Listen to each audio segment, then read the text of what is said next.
ये श्राप मुझे क्यों नहीं मिला कि मैं युद्ध में बाण चलाना भूल जाऊं।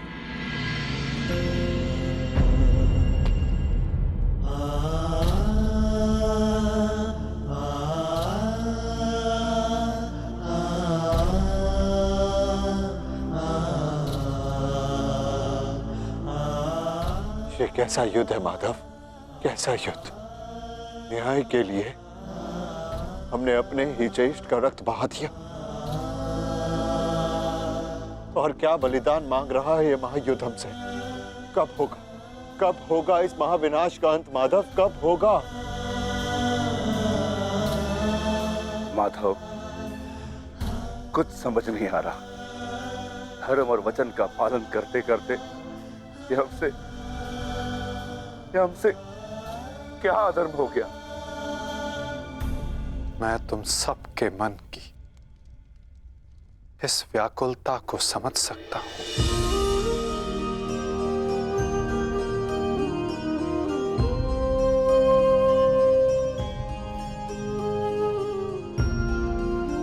तुम सब इतने समय से इस सत्य से वंचित थे, किंतु इसका कारण स्वयं तुम्हारे ज्येष्ठ थे। और जब सत्य समक्ष आया तो बहुत विलंब हो चुका था।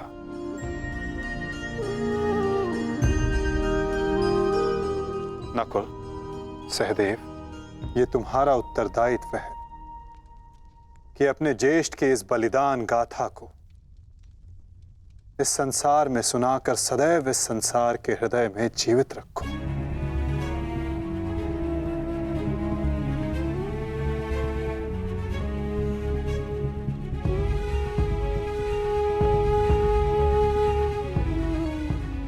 पार्थ, तुम्हारे ज्येष्ठ अंगराज कर्ण सदैव इस युद्ध के प्रारंभ से पूर्व अपना अंत जानते थे। वो इस युद्ध का परिणाम भी जानते थे पार्थ।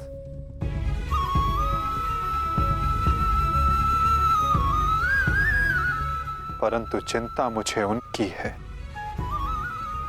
जो देख नहीं पाते, क्योंकि जो देख नहीं पाते उनकी इच्छाओं का परिणाम बहुत घातक सिद्ध हो सकता है।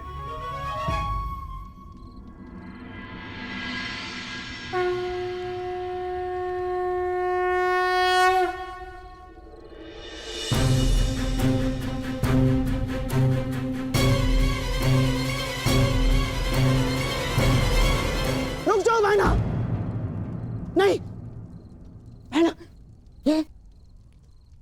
ये क्या करने जा रही हो तुम? इस समय ना तो मैं आपकी बहन हूँ भ्राताश्री, और ना ही हस्तिनापुर की महारानी गांधार नरेश। इस समय मैं एक माता हूँ, एक माता जिसे महादेव से उत्तर चाहिए उसके साथ हुए अन्याय का। और जब तक मुझे वो उत्तर नहीं मिल जाता, आज मुझे कोई नहीं रोक सकता। मूर्खता मत करो बहना। गांधारी, इस भांति अग्नि को आलिंगन देने से कुछ नहीं मिलेगा। इससे पूर्व मेरे आलिंगन में आने को शेष मेरा अंतिम पुत्र भी काल के गाल में समा जाए, महादेव को मेरे प्रश्न का उत्तर देना ही पड़ेगा।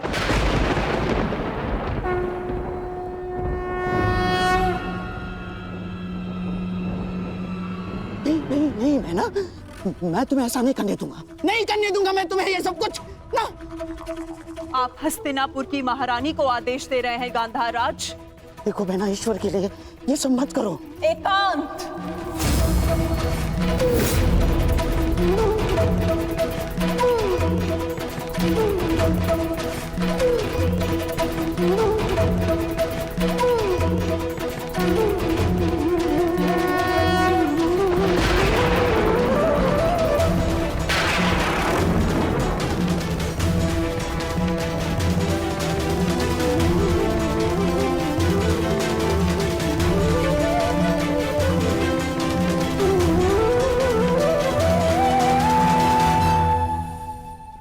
संहार के देव है ना महादेव,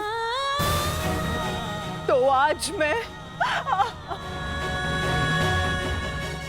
आज मैं स्वयं को संहार करके आपको प्रस्तुत करती हूँ।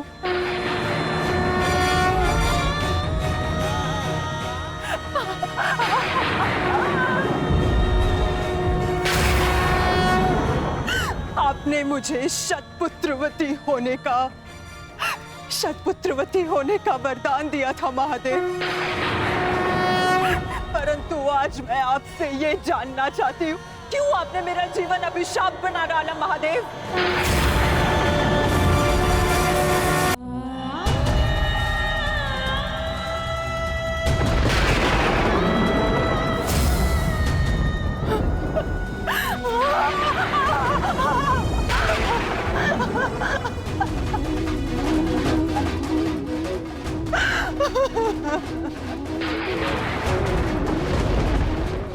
प्रकट होइए महादेव, प्रकट होइए। आपने मेरे जीवन को एक जीती जागती चिता बना डाला है। ये माता अपने पुत्रों का हंसता हुआ मुख नहीं देख पाई,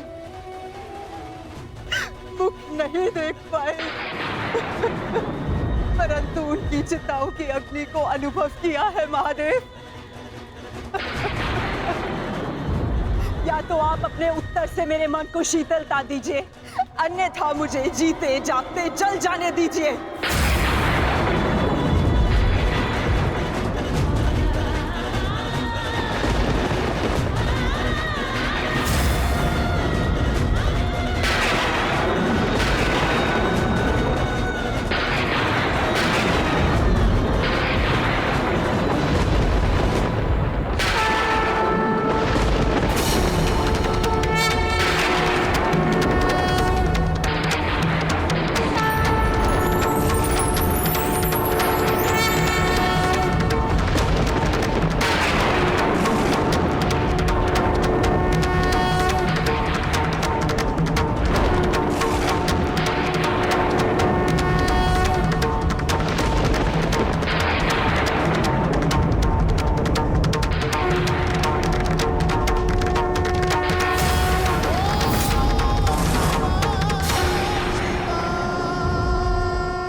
किस प्रश्न ने तुम्हें इतना विचलित कर दिया है गांधारी? अन्याय ने मुझे विचलित किया है महादेव, वो अन्याय जो आपने मेरे साथ किया। मेरे 100 पुत्रों के वरदान को 100 पुत्रों के नाश के अभिशाप में बदल दिया है उन पांडवों ने। बोलिए महादेव, बोलिए, ये कैसी नीति है आपकी? ये तो नियति है गांधारी। हर एक के जन्म के साथ उसकी मृत्यु निर्धारित होती है। उसे लेके मनुष्य विचलित हो सकता है, परंतु ना ही ये अन्याय है और ना ही प्रतिशोध का कारण। नहीं महादेव, मैं ना तो यहाँ प्रतिशोध के लिए आई हूँ और ना ही प्रतिकार के लिए। ये एक माता है जो आपके समक्ष खड़ी है, जिसके 99 पुत्रों का निर्दयता से वध कर दिया गया है। उसे केवल एक पुत्र की सुरक्षा चाहिए। मुझे दुर्योधन की मृत्यु नहीं देखनी है। आपका वरदान झूठा नहीं होना चाहिए महादेव। जिसे आपने 100 पुत्र होने का वरदान दिया, वो निसंतान नहीं मरनी चाहिए महादेव। जो हानि मेरी कोख को अब तक हुई है, उसे मैं सह लूंगी, किंतु मेरा अंतिम शेष पुत्र दुर्योधन, मैं आपसे उसकी सुरक्षा मांगती हूँ महादेव। मेरे पुत्र की रक्षा कीजिए महादेव। उसे भीम के प्रहार से बचा लीजिए। पांडवों को अस्त्र देने वाले महादेव, यदि आज मेरे पुत्र को ढाल नहीं देंगे, तो मैं स्वयं आज अपने प्राण उसके लिए समर्पित कर दूंगी।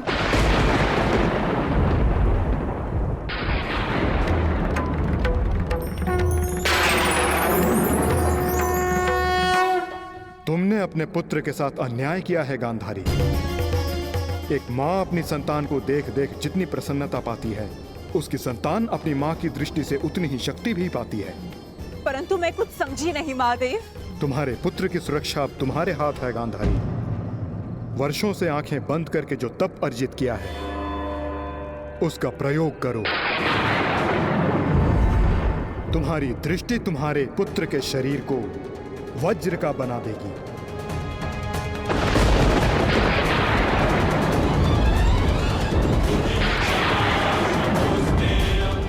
वो वज्र जिसे किसी का प्रहार नहीं तोड़ पाएगा।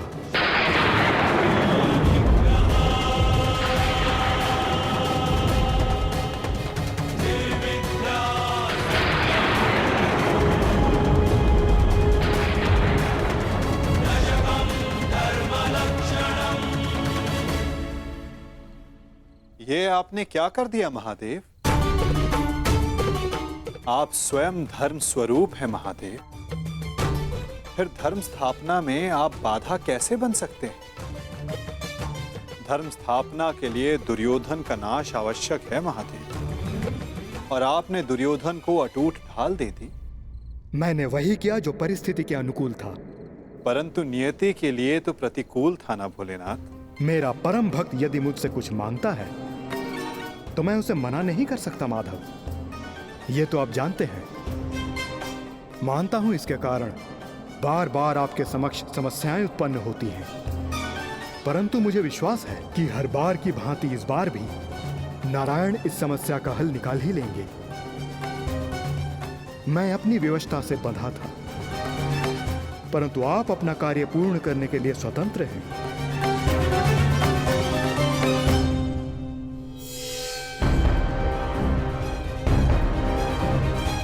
नियति के अनुकूल पर नीति के प्रतिकूल।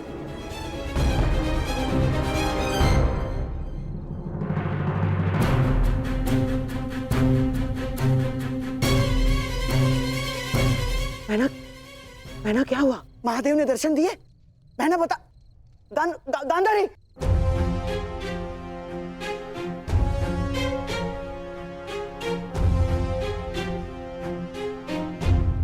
महारानी। दासी, युवराज दुर्योधन से कहिए मैंने उन्हें अपने समक्ष प्रस्तुत होने का आदेश दिया है, तुरंत।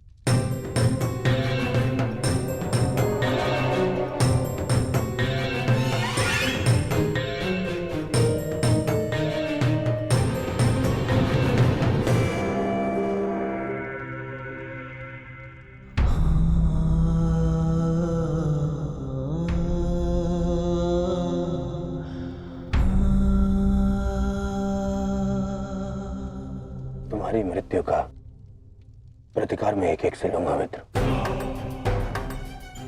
और पांडवों को छोड़ूंगा नहीं। उन्हें तुम्हारे साथ किए गए अन्याय का प्रतिकार चुकाना होगा मित्र।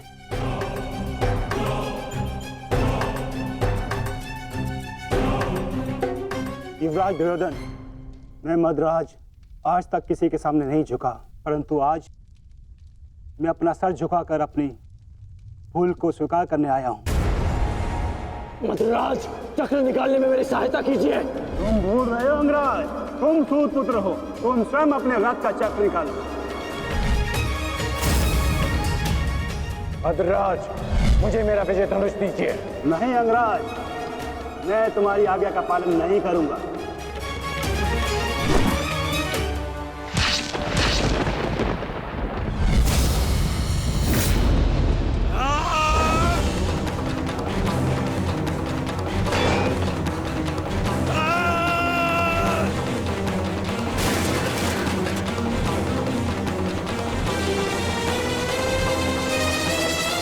लज्जा नहीं आती है आपको?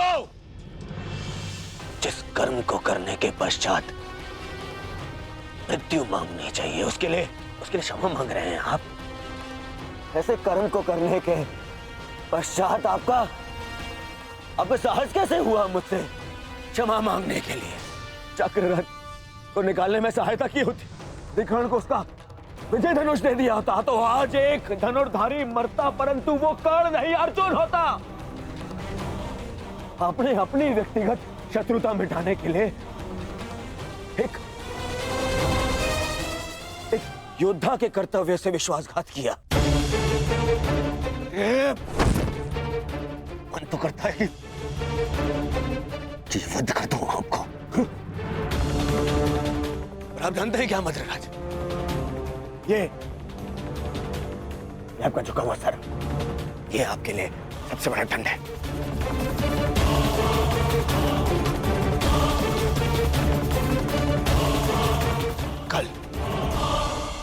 कल प्रातःकाल सूर्योदय से पूर्व आप युद्ध भूमि से अस्त हो जाएंगे। मैं आपका मुख नहीं देखना चाहता।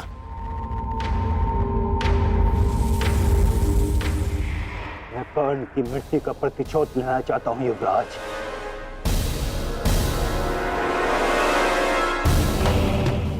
आप लेंगे प्रतिशोध, मैं लूंगा प्रतिशोध, और उसके लिए मुझे आपकी आवश्यकता नहीं है।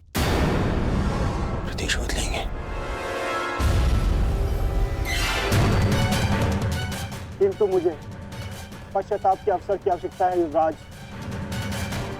मैं आपको निराश नहीं होने दूंगा। महारथी कर्ण का सारथी बनकर जो मैं नहीं कर सका वो मैं अब करूंगा, अपने कर्तव्य का पालन। युवराज की जय हो। महारानी ने आपको इसी समय अपने कक्ष में प्रस्तुत होने का आदेश दिया है।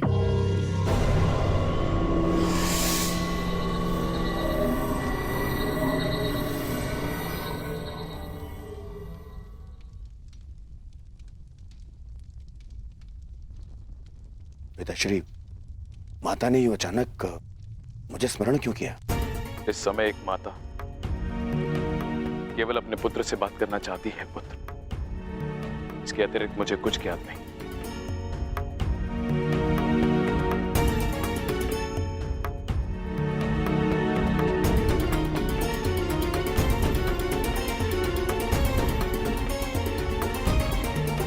प्रणिपात माता,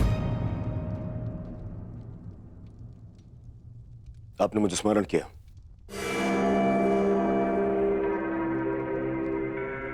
हाँ पुत्र, स्मरण किया,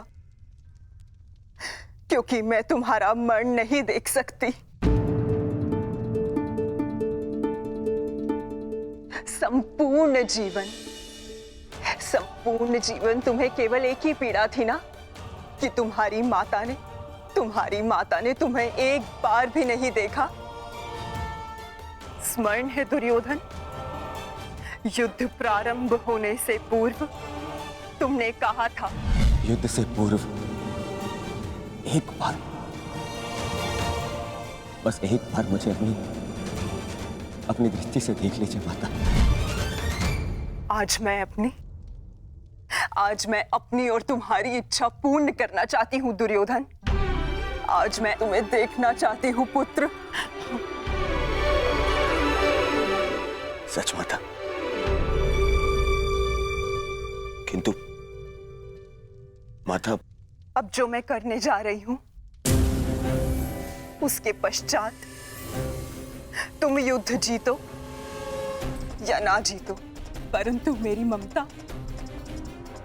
ममता हार से बच जाएगी। मैं कुछ समझा नहीं माता। अब मैं तुम्हें जो कहने जा रही हूं पुत्र, उसे ध्यानपूर्वक सुनना और आज्ञा अनुसार ही पालन करना।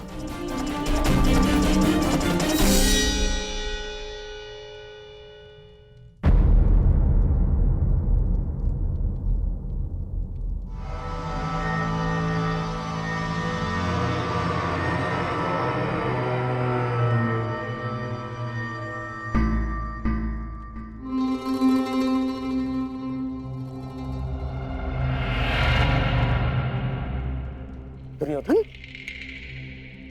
क्या हुआ? क्या कहा गांधारी ने? और उसने तुम्हें क्यों बुलाया था? गंगा स्नान के लिए जाना है मामाश्री। गंगा स्नान? किंतु क्यों दुर्योधन? देखो दुर्योधन, तुम अपने मामा को कुछ नहीं बताओगे? हैं? ये स्नान, ये क्या है सब कुछ? माता के आदेश का पालन करने के लिए, किंतु परंतु नहीं पूछते मामाश्री। मैं भी तुम्हारे साथ चलता हूं।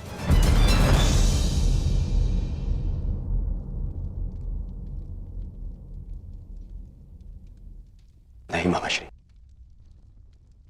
ये यात्रा मुझे अकेले करनी है।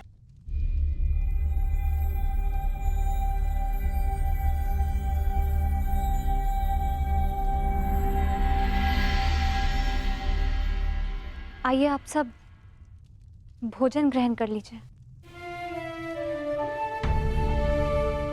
इन हाथों से भोजन ग्रहण करें पांचाली।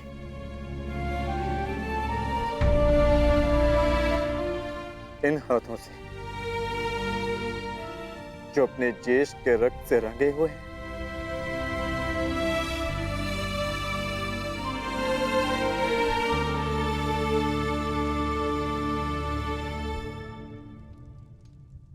जाओ पार्थ, जाकर विश्राम कर लो। कल प्रातः पुनः युद्ध प्रारंभ होगा और उस युद्ध के लिए सज्ज रहना होगा तुम्हें। परिवर्तन के लिए ज्येष्ठ ने अपना जीवन त्याग दिया। कुछ परिवर्तनों को लाना नहीं होता पार्थ, उन्हें होने देना होता है। तुम अपना कर्तव्य करो पार्थ। फल हो या परिवर्तन, जो भी होगा स्वयं होगा।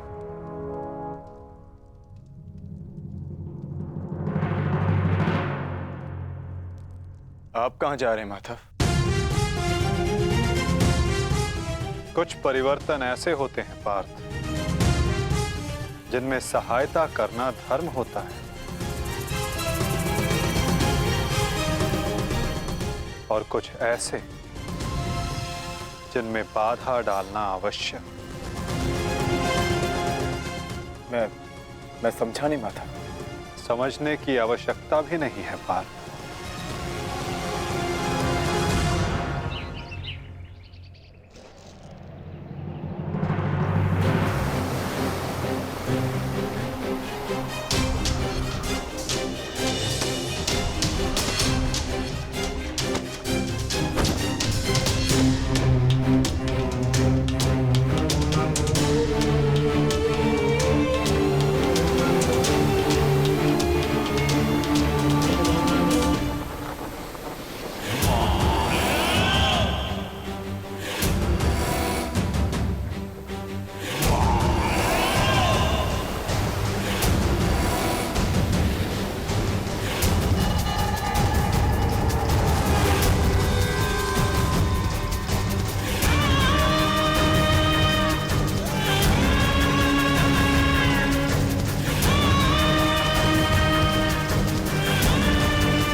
मैं यहां से चलकर जाऊंगा।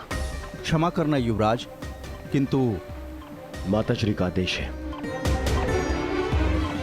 मुझे पूर्णतः निर्वस्त्र होकर उनके समीप जाना है। परंतु यहां से महल तक का मार्ग बहुत लंबा है प्रभु। आपको कुछ पहनना होगा। अगर प्रजा की दृष्टि में आए तो राजवंश उपहास का भाजन बनेगा।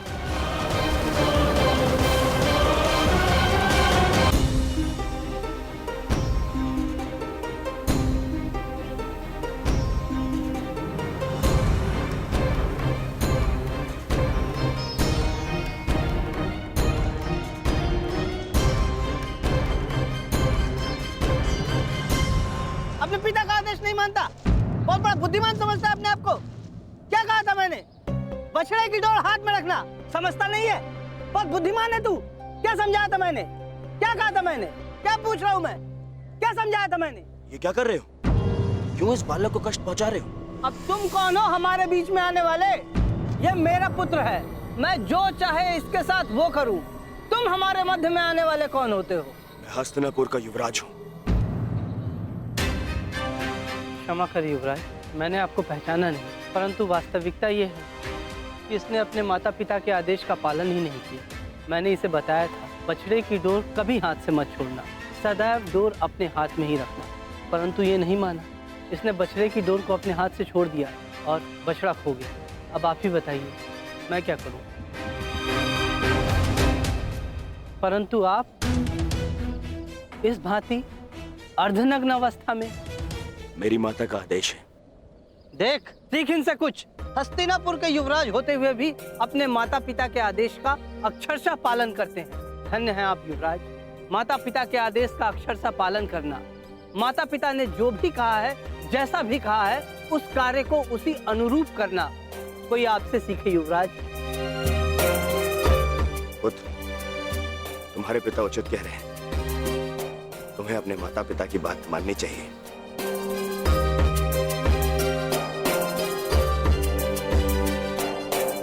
माता पिता के आदेश का अक्षरशः पालन करना, माता पिता ने जो भी कहा है, जैसा भी कहा है, उस कार्य को उसी अनुरूप करना कोई आपसे सीखे युवराज। धन्य हैं आप युवराज।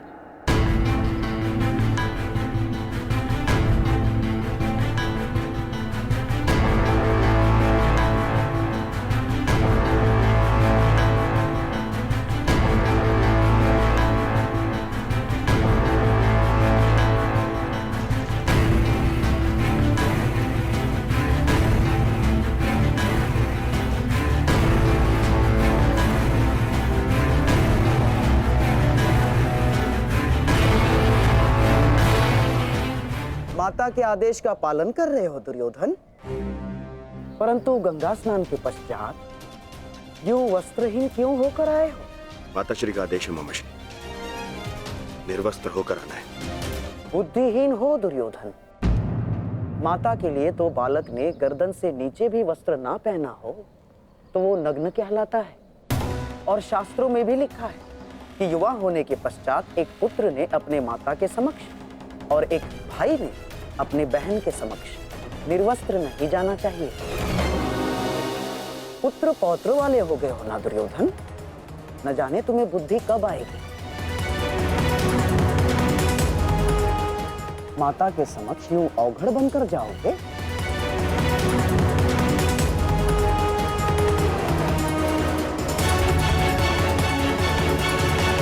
न जाने तुम्हें बुद्धि कब आएगी। माता के समक्ष यूं अवघड़ बनकर जाओगे? रुको,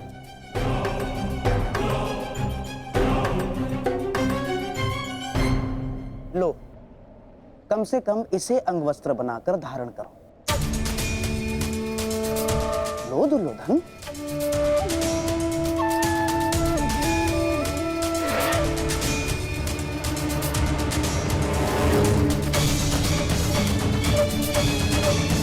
सोच क्या रहे हो दुर्योधन? देखो, मेरी बात मानो, तुम्हारा इस दशा में जाना उचित नहीं होगा। ठीक है मामाश्री।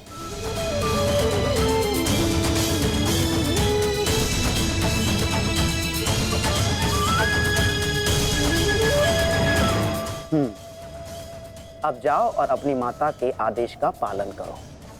जाओ।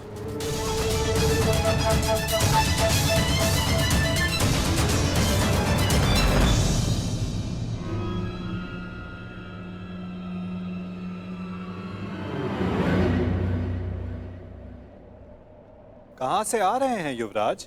तुम यहाँ क्या कर रहे हो वासुदेव? और इससे तुम्हें क्या कि मैं कहां से आ रहा हूं? मेरा कुछ नहीं युवराज, परंतु जब आपकी माता ने अपने समक्ष आपको नग्न अवस्था में आने का आदेश दिया है, तो फिर आप ये पहनकर क्यों जा रहे हैं? उस अवस्था में जाइए जिस अवस्था में आपको आपकी माता ने बुलाया है।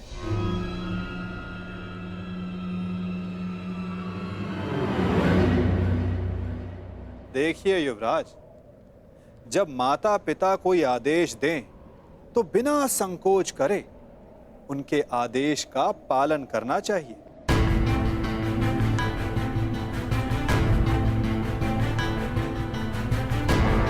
किंतु तुम्हें माता के आदेश के बारे में किसने बताया? नहीं, तुम छलिए हो। तुम फिर से अवश्य मुझे किसी छल में बांधना चाहते हो। मेरी माता के सामने मुझे लज्जित करवाना चाहते हो। नहीं वासुदेव,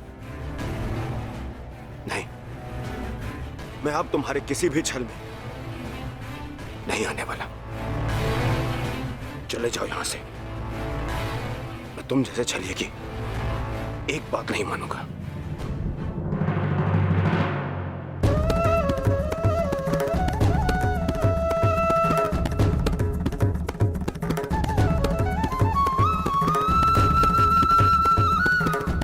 मेरी एक बात नहीं मानना चाहते दुर्योधन, परंतु बात मेरी ही मानिए।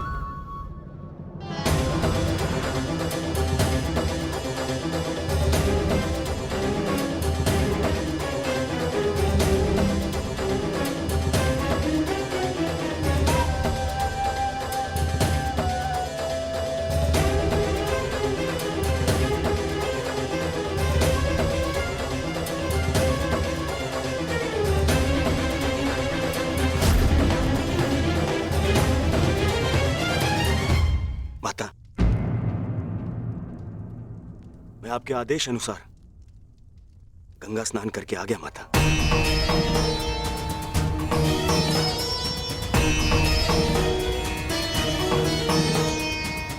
मैंने जैसे कहा था तुमने वैसे ही किया है ना पुत्र? जी माता।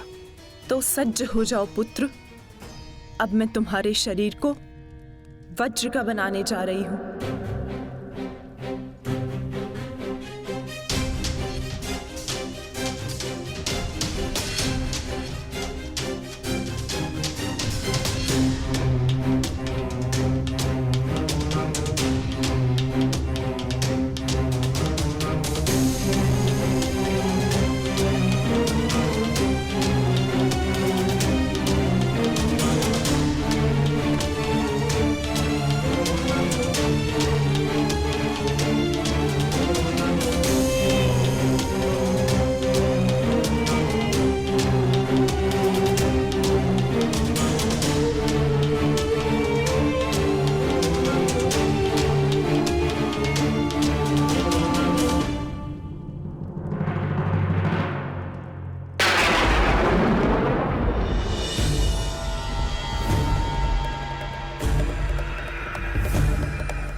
ये संकेत है कि कुछ बड़ा होने जा रहा है गुरुपुत्र।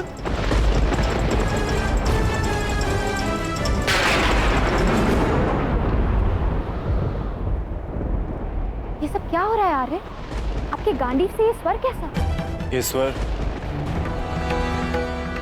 गांडीव की प्रत्यंचा का नहीं है पांचाली, मेघ गर्जन का है। परंतु कुछ समय पहले तक आकाश में ऐसा कोई संकेत नहीं था। मुझे भी समझ नहीं आ रहा है। जैसे आकाश में वज्र खड़क रहा हो और प्रतीत होता है कि इंद्रदेव की दृष्टि टेढ़ी हो गई है। नहीं विकोदर, ये संकेत है कि किसी की दृष्टि कई वर्षों के पश्चात किसी पर पड़ी है।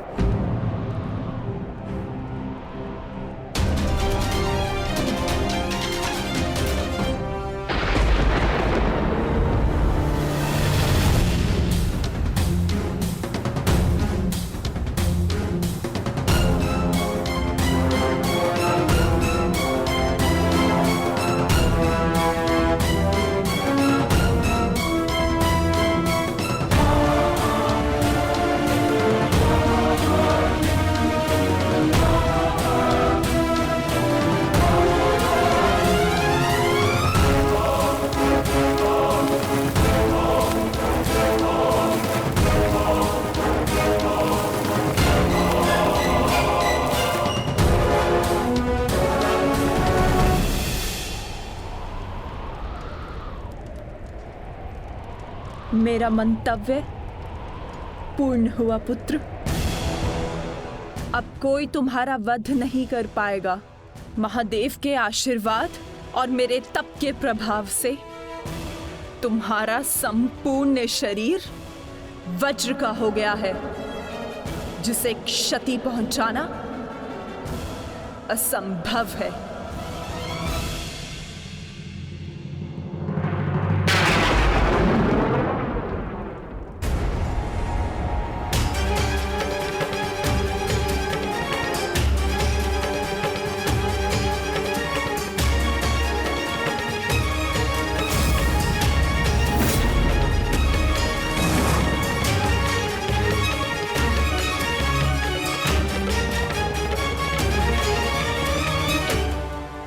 क्या किया दुर्योधन?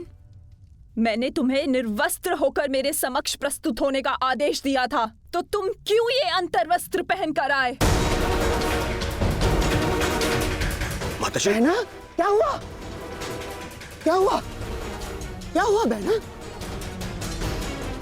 महादेव के वरदान का उपयोग करने के लिए मैंने दुर्योधन को निर्वस्त्र मेरे समक्ष प्रस्तुत होने का आदेश दिया था, ताकि इसका सारा शरीर वज्र का बन जाए। परंतु ये क्यों किया दुर्योधन? ऐसा क्यों किया?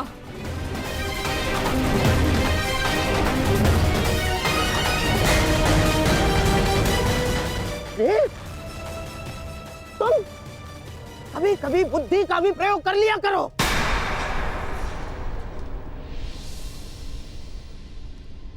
क्या कह रहे हैं मामाश्री? आप भी ने तो मुझसे कहा था कि माता के समक्ष पूर्णतः निर्वस्त्र होकर नहीं जाना चाहिए। आप भी ने कहा था। मैंने कहा? मूर्ख हो गए हो तुम। मैं कब मिला तुमसे? और ये सब कुछ मैंने नहीं कहा है तुमसे। नहीं, यदि आप मुझसे नहीं मिले तो वो कौन था?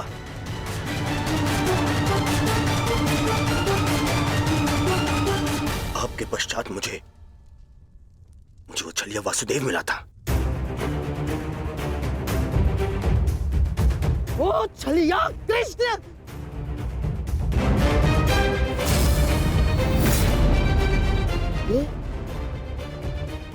ये सब उस छलिए का किया धरा है दुर्योधन। मैं यहाँ से चलकर जाऊंगा, माताश्री का आदेश है। परंतु यहाँ से महल तक का मार्ग बहुत लंबा है प्रभु, आपको कुछ पहनना होगा। परंतु आप इस भांति अर्धनग्न अवस्था में? मेरी माता का आदेश है। माता पिता के आदेश का अक्षरशः पालन करना कोई आपसे सीखे युवराज। माता के समक्ष यूं अवघड़ बनकर जाओगे? लो, इसे अंगवस्त्र बनाकर धारण करो। जब आपकी माता ने अपने समक्ष आपको नग्न अवस्था में आने का आदेश दिया है, तो फिर आप ये पहनकर क्यों जा रहे हैं? उस अवस्था में जाइए जिस अवस्था में आपको आपकी माता ने बुलाया है।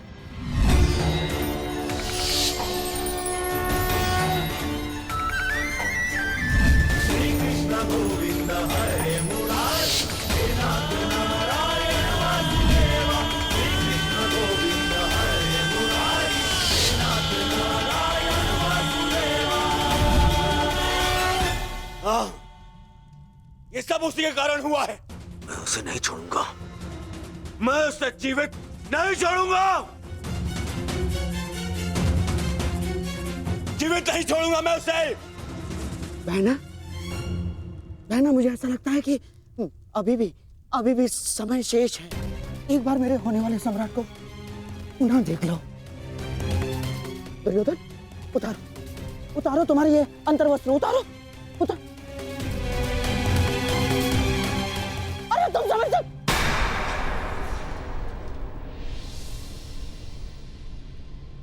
कुछ नहीं बचा अब, कुछ नहीं बचा। वर्षों से संचित किया तप मैंने समाप्त कर दिया है भ्राताश्री। इसके पश्चात कुछ नहीं हो सकता।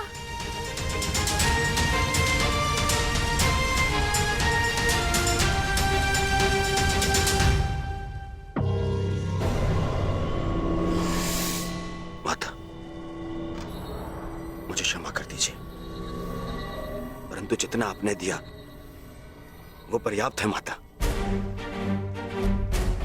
मेरे मित्र का प्रतिशोध लेने के लिए, उन पांडवों का अंत करने के लिए इतना भी पर्याप्त है माता। कमर से ऊपर सब कुछ वज्र का बन गया है माता, और नियम अनुसार भीम कमर से नीचे गदावार नहीं कर सकता।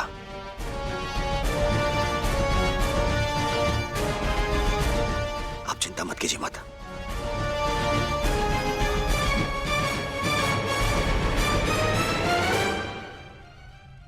मुझे मेरे युद्ध के लिए सज्ज होना है। मुझे आज्ञा दीजिए माता। मैं वचन देता हूं कि मैं आपके इस आशीर्वाद को व्यर्थ नहीं जाने दूंगा। प्रणिपात माता। विजयी भव पुत्र, अवश्य ही तुम्हारी विजय हो।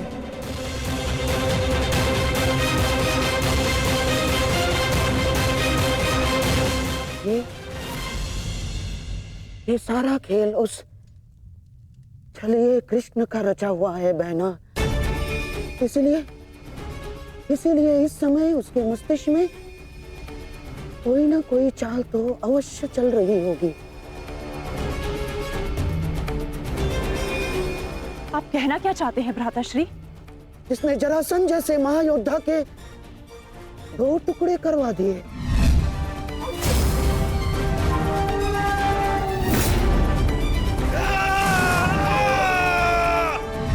जिसने महामहिम भीष्म को उस शिखंडी का सहारा लेकर शरशैया पर लिटवा दिया,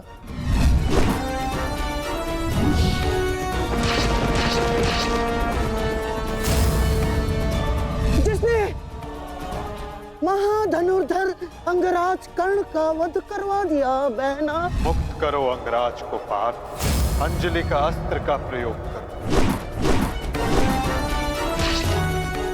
वही उद्धव, वही माधव, वही योगेश्वर, वही नटवर, वही छलिया। उसके मस्तिष्क में इस समय कोई ना कोई योजना अवश्य चल रही होगी। नहीं, इस बार मैं कृष्ण को कोई छल नहीं करने दूंगी। समय आ गया है। आज के महायुद्ध के लिए सज्ज हो जाओ।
ये गांडीव इतना भारी लग रहा है माधव कि उठा ही नहीं उठ रहा।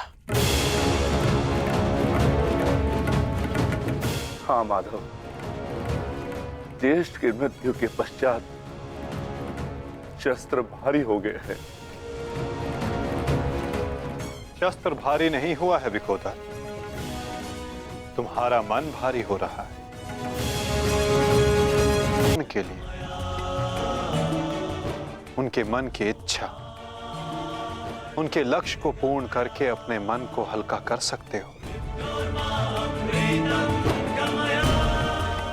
कर्ण के पश्चात अब तुम सबको उसके परिवर्तन के लिए ये युद्ध करना होगा।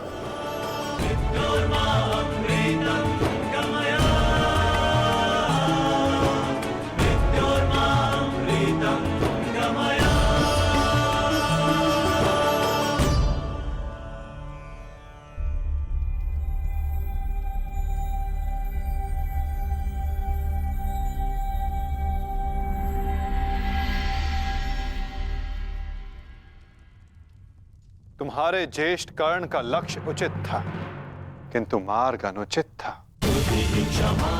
इसलिए वो पूर्ण ना हो सका। और तुम सबका मार्ग धर्मपथ है, सत्य है, परंतु तुम सबका लक्ष्य अनुचित था, प्रतिशोध। अब उचित मार्ग पे चलकर उचित लक्ष्य के लिए युद्ध करो, परिवर्तन के लिए युद्ध करो, और यही तुम्हारे ज्येष्ठ कर्ण के लिए सत्य में उचित श्रद्धांजलि होगी।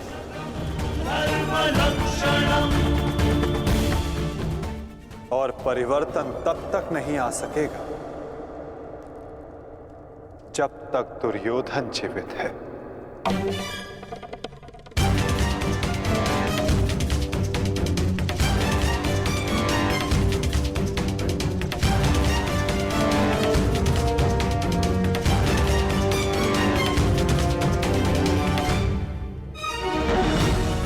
कर्ण के पश्चात अब भी युद्ध भूमि में कुछ अपने हैं जो तुम सब के विरुद्ध खड़े होंगे।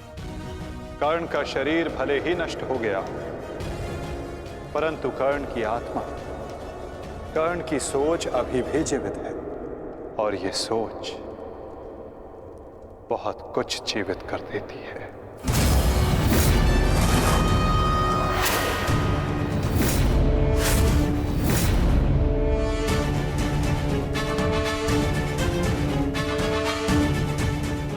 युद्ध का 18वां दिन।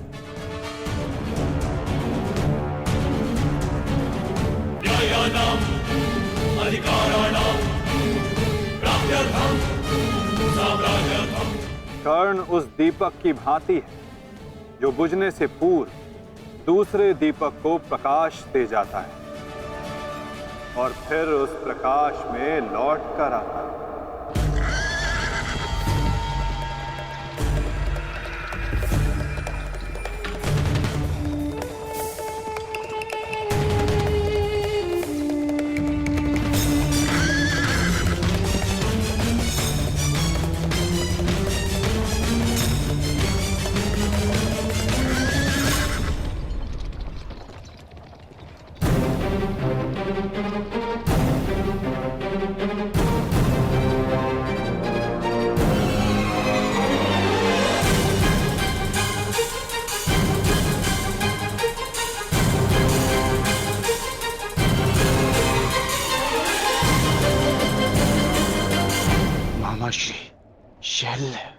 कहा था ना पार्थ, इस युद्ध में कुछ और अपने होंगे जो तुम्हारे विरुद्ध खड़े होंगे।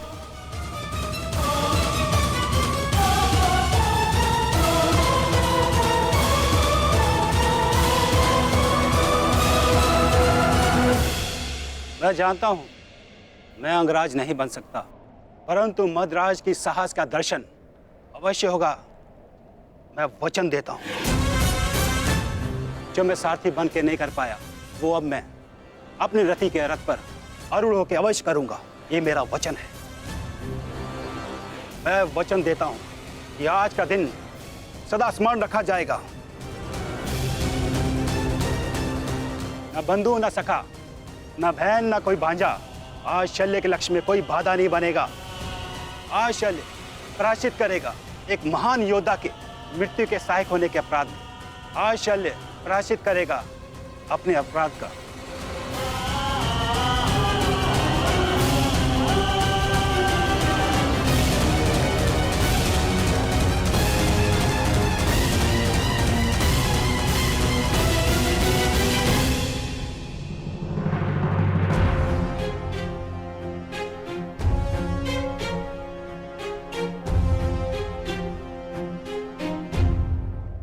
यदि ऐसा है तो आज साथ मिलकर लड़ेंगे शैल्य। आओ मेरे साथ मिलकर मेरे मित्र का प्रतिशोध लो। सर सेनापति शैल्य। सेनापति शल्य की, सेनापति शल्य की, सेनापति शल्य की।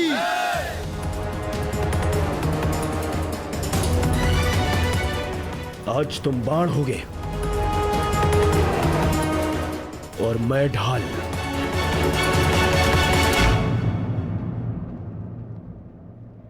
मित्रकर्ण के लिए और ये मेरे पश्चाताप के लिए।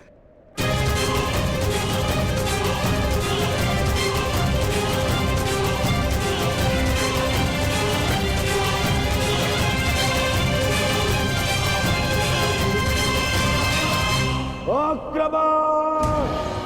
आक्रमण!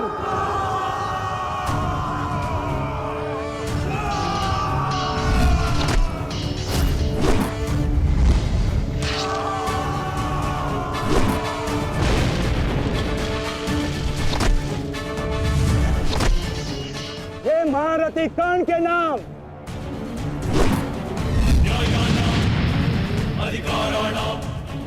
ये मित्र कर्ण के लिए।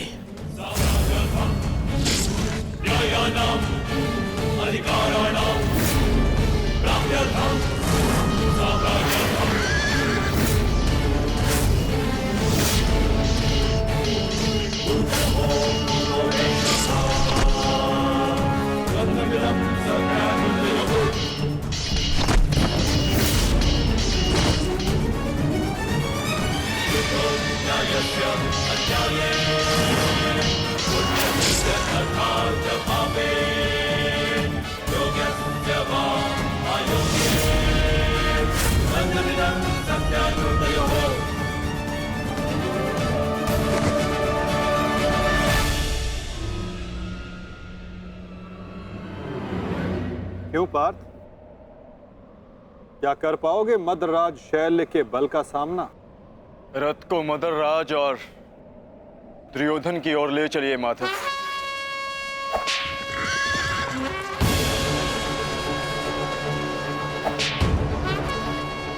आरती उस ओर चलो।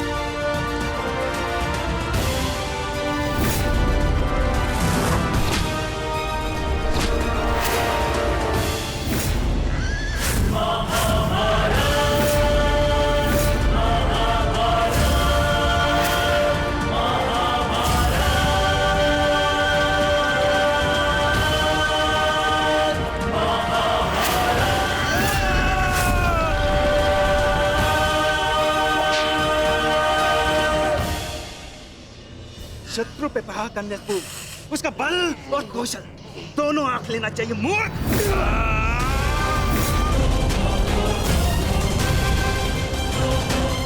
शल्य के समक्ष क्रोध करने वाला आधा बल खो लेता है। इस जोड़ी को ही नहीं, आज मैं दोनों के शरीर को ही तोड़ डालूंगा।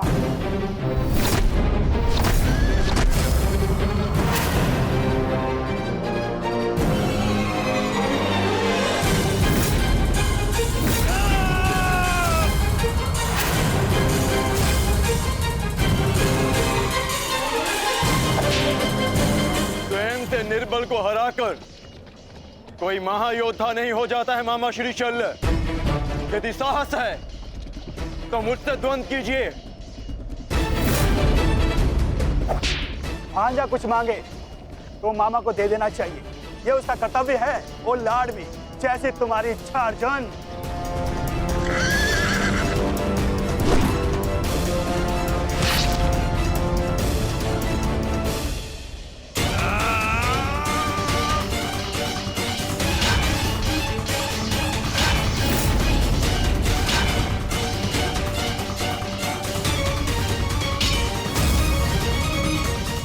भद्राचल्य! अपना लक्ष्य भूल गए विकोधर।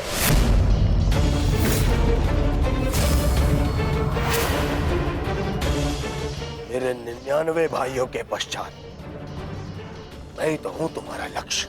यार की जब मृत्यु आती है ना तो वो गांव की ओर भागता है। तुम्हें तुम्हारा अंत क्या खींच रहा है दुर्योधन? सावधान दुर्योधन!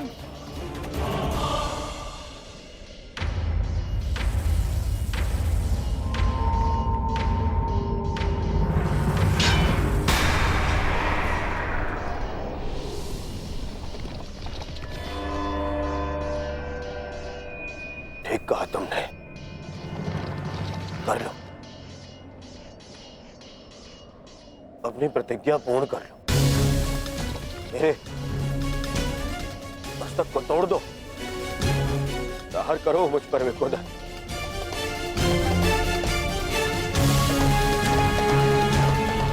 अभी वध कर दो मेरा।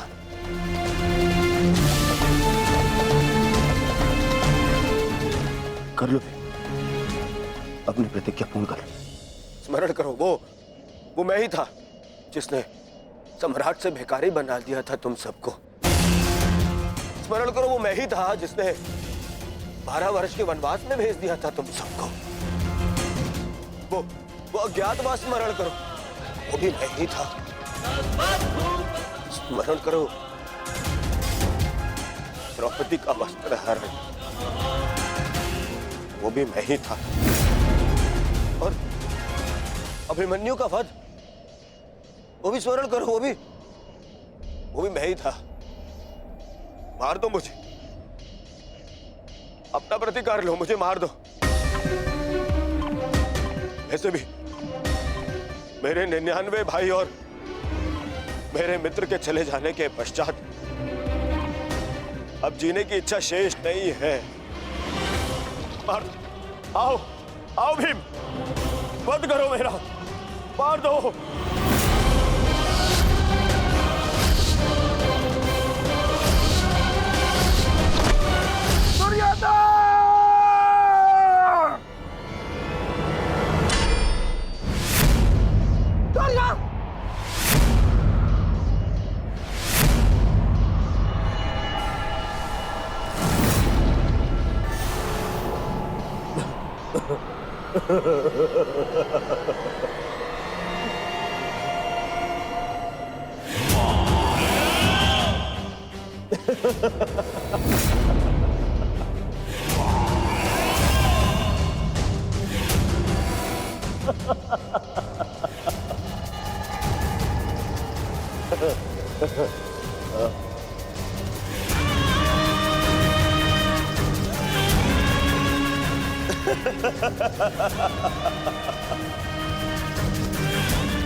तुमने सुना नहीं भी, मैंने कहा 99 भाइयों और मेरे मित्र की मृत्यु के पश्चात जीने की इच्छा शेष नहीं है। यदि कुछ शेष है तो वो प्रतिकार की कामना, प्रतिशोध की इच्छा। आओ भीम, प्रहार करो मुझ पर। ऐसे लोग अपने समस्त परिवार के ऊपर किए गए अपमान का प्रतिशोध ऐसे लोग ऐसे करोगे पूर्ण अपनी प्रतिज्ञा? प्यार करो, देखो ना ही मेरे पास